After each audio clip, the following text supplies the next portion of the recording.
नमस्कार, मैं अभिसार शर्मा।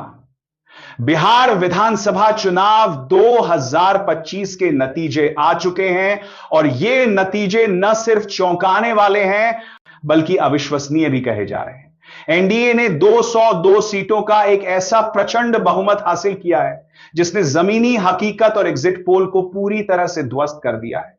दूसरी तरफ आरजेडी 75 सीटों के भारी नुकसान के साथ 25 पर और कांग्रेस 13 सीटों के नुकसान के साथ महज 6 सीटों पर सिमट गई है। लेकिन विपक्ष, खासकर कांग्रेस पार्टी, ने इन नतीजों को खारिज कर दिया है। हार की समीक्षा करने की बजाय कांग्रेस ने हार को ही अस्वीकार कर दिया है और एक नई लड़ाई का ऐलान किया है। दोस्तों, इस वीडियो में मैं आपको पूरी डिटेल्स दूंगा, लेकिन उससे पहले एक छोटी सी रिक्वेस्ट, अगर आपने अभी तक वीडियो को लाइक नहीं किया तो गोदी मीडिया के आलसी एंकरों की तरह ना बने। लाइक बटन दबाओ, इसे अपने दोस्तों और फैमिली के साथ शेयर करो। कमेंट्स में बताओ कि भारत के किस शहर या राज्य से आप ये वीडियो देख रहे हो। और हां, अगर हमारे चैनल को सब्सक्राइब नहीं किया है तो अभी कर लो, क्योंकि न्यूज चैनल बदल सकते हैं लेकिन सच्ची खबरें कभी नहीं। हम राहुल गांधी और मल्लिकार्जुन खड़गे के बयानों का विश्लेषण करेंगे जो साफ इशारा करते हैं कि यह लड़ाई अब सड़क से सुप्रीम कोर्ट जाने वाली है। विपक्ष का मुख्य निशाना कौन है? हम सीईसी ज्ञानेश कुमार की विवादास्पद नियुक्ति और बिहार सर मामले में जस्टिस सूर्यकांत की भूमिका पर विपक्ष की चिंताओं की पड़ताल करेंगे। विपक्ष का सबसे बड़ा सबूत क्या है?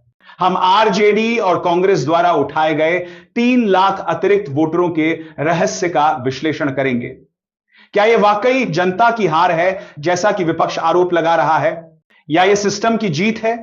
नतीजों के 24 घंटे के भीतर ही कांग्रेस नेतृत्व ने यह स्पष्ट कर दिया है कि वे इसे एक चुनावी हार के रूप में नहीं बल्कि लोकतंत्र पर हमले के तौर पर देख रहे हैं। राहुल गांधी ने ट्वीट किया, बिहार का यह परिणाम वाकई चौंकाने वाला है। हम एक ऐसे चुनाव में जीत हासिल नहीं कर सके जो शुरू से ही निष्पक्ष नहीं था।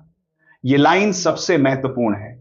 यह हार की समीक्षा नहीं है, यह प्रक्रिया पर आरोप है।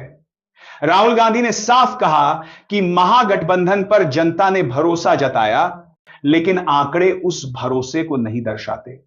कांग्रेस अध्यक्ष मल्लिकार्जुन खड़गे ने भी जनादेश के सम्मान की बात करते हुए कहा कि वे ऐसी ताकतों के खिलाफ अपनी लड़ाई जारी रखेंगे जो संवैधानिक संस्थाओं का दुरुपयोग कर लोकतंत्र को कमजोर करने में जुटी हैं।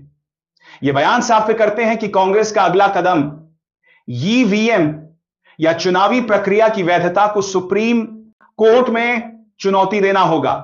जयराम रमेश ने इसे प्रधानमंत्री, गृह मंत्री और चुनाव आयोग द्वारा रची गई वोट चोरी करार दिया।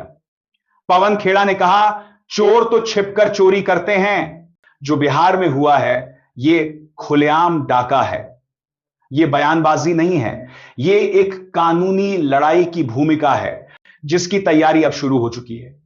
विपक्ष की इस लड़ाई का मुख्य निशाना कोई राजनीतिक दल नहीं बल्कि एक संवैधानिक संस्था है, भारत का चुनाव आयोग ऐसी, और विशेष रूप से सीईसी ज्ञानेश कुमार। विपक्ष का एसीआई पर अविश्वास नया नहीं है, इसकी जड़ें सीईसी ज्ञानेश कुमार की नियुक्ति में हैं। केंद्र सरकार ने 2023 में वह कानून बदल दिया था जो चुनाव आयुक्तों की चयन समिति में सीजेआई को रखता था। नए कानून में सीजेआई की जगह एक कैबिनेट मंत्री को शामिल कर दिया गया। विपक्ष का आरोप है कि ज्ञानेश कुमार को इसी नए कानून के तहत लाया गया है। आरजेडी प्रवक्ता प्रियंका भारती ने सीधे तौर पर याद दिलाया कि ज्ञानेश कुमार गृह मंत्री अमित शाह के सेक्रेटरी हुआ करते थे। विपक्ष का आरोप है कि यह वफादारी का इनाम है। यह अविश्वास जमीन पर भी दिखा।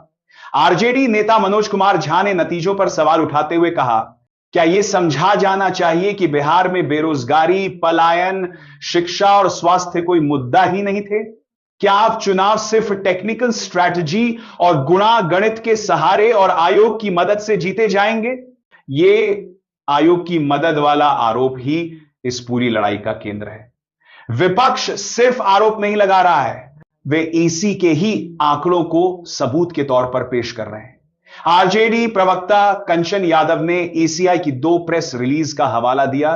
30 सितंबर को ईसीआई ने कहा कि बिहार में कुल मतदाता 7 करोड़ 42 लाख हैं मतदान के दिन। ईसीआई के आंकड़ों में कुल मतदाता बढ़कर 7,45,00,000 हो गए। विपक्ष का सवाल है कि यह अतिरिक्त 3 लाख वोटर अचानक कहां से आए। रिपोर्ट्स के मुताबिक एससीआई ने ज्ञान दिया कि उन्होंने कैलकुलेशन 7.42 करोड़ के पुराने आंकड़े पर ही की है और 3 लाख एक्स्ट्रा वोटरों को वोट नहीं डालने दिया गया। यह सफाई विपक्ष के गले नहीं उतर रही है। उनका आरोप है कि इन 3 लाख वोटों को कहां और कैसे सेट किया गया। जयराम रमेश ने जो 100-200 वोटों के कम मार्जिन से जीत की बात कही है, वो इसी 3 लाख के अंधेरे से जुड़ती है। विपक्ष का आरोप है कि यह 3 लाख वोटों का घपला ही बीजेपी की सीटों की संख्या बढ़ाने के काम आया है। विपक्ष का अंतिम सहारा सुप्रीम कोर्ट है, लेकिन यहां भी विपक्ष आशंकित है और इसकी वजह है होने वाले सीजेआई जस्टिस सूर्यकांत। बिहार का सिर स्पेशल इंटेंसिव रिवीजन मामला, जिसे विपक्ष वोटर लिस्ट से नाम काटने की साजिश बता रहा था, वो जस्टिस सूर्यकांत की बेंच ही सुन रही थी।